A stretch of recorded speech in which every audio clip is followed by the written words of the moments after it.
In this video, I'll teach you the only rule that you have to know to play decent chess games, but it's not some whatever calculation technique, positional technique, whatever. It's a simple question you can ask yourself anytime you're in a middle game and you don't know what to do.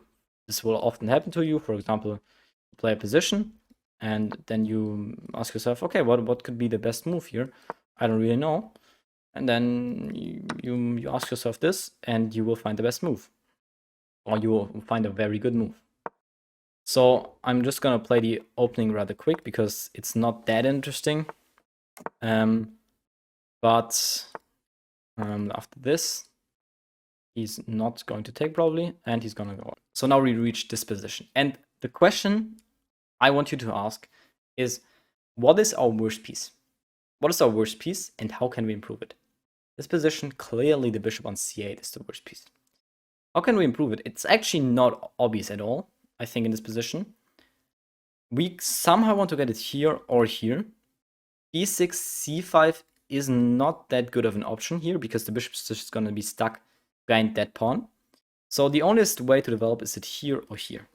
And for that, we have to move this knight, which is why I'm going to go knight to h5. If the bishop was here, I'm going to take, and replace this knight with the other knight. And I think knight h5 is the best move. If he goes here, I can directly take. I can directly take this guy. And we will see he plays with this. And I think now I can do the exact thing that I want to do. I wanted to improve my worst piece, and that is play bishop e6. And now I castled. And now he castled. Okay, so now again, we ask ourselves, what is our worst piece? Well, now it's pretty obvious. It's this weird knight here on this file. And you know the saying goes, knights on the rim are dim or something. So we just bring it back. Okay? This is what I want you to ask yourself.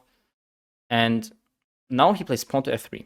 And in this position, I would ask myself not just what is my worst piece and how can I improve it. I would also ask myself, well, what are my opponent's threats and what are my opponent's weaknesses? These three questions combined. What are my opponent's threats? What are my opponent's weaknesses? And what is my opponent's and what is my worst piece rather? In this position, my opponent has made a weakness with f3. e3 is weak, but we cannot really attack it. The question is, does he have a threat? f3 probably aims to play e4, but I don't think this works because then I can actually just take the d4 pawn, right? This d4 pawn. So I think I'll actually just improve my worst piece. And I can ask myself again, what is my worst piece in the position? I think it's this rook. It's the rook on a8.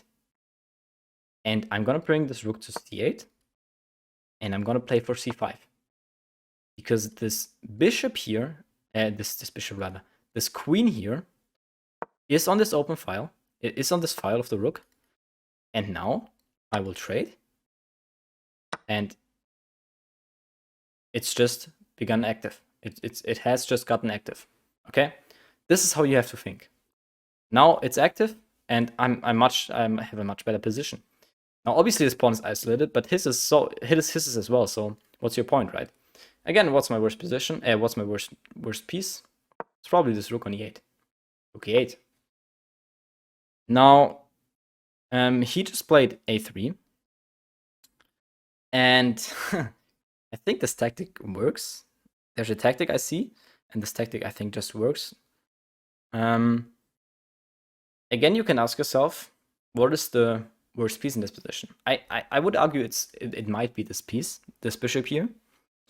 We can go to d6, but we can also take on a3. If pawn takes back, we just take here.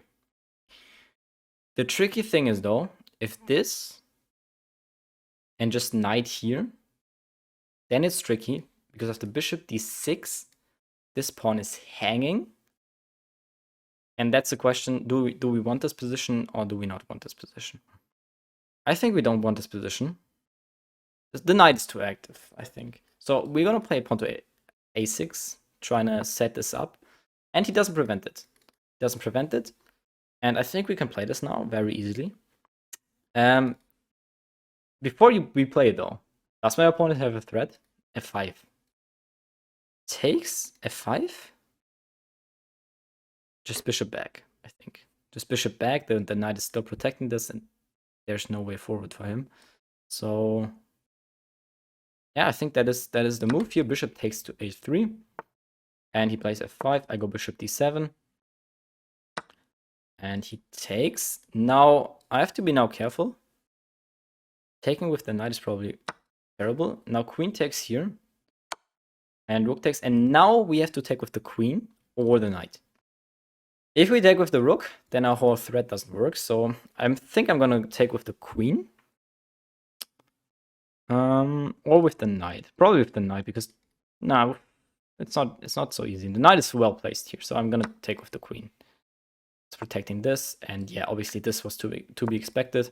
And I go queen d7 back, and he takes on d4. Yeah, this obviously works because of our hanging bishop. We can take that, and after he takes here, I think we're quite happy. Maybe knight takes here. I think just queen takes is fine. After takes, we go rook here, rook d8. And now this pawn, is this pawn falling? I don't know, maybe it is, probably it is. Takes, rook takes not playable. Takes, the bishop has to move. Bishop goes back somewhere, I don't know, but I think this is just takeable. And we're up a pawn here in this position, okay? We're up a pawn in this position. We take the queen. And knight e5 is our move, I think. Why is that our move?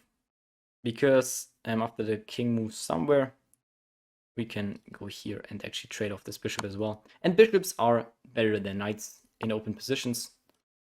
So let's just do that. And we take. So I hope you could understand this concept. You have to ask yourself, what is my worst piece, and then try to improve it. Combine it with the question, what is there a threat of my opponent, and what are the weaknesses of my opponent, because then you can exploit these weaknesses by moving your best piece, your worst piece rather. So if you could learn something from this, hit the like and subscribe button right now. By the way, I offer a chess game analysis, check that out, and I see you in the next video.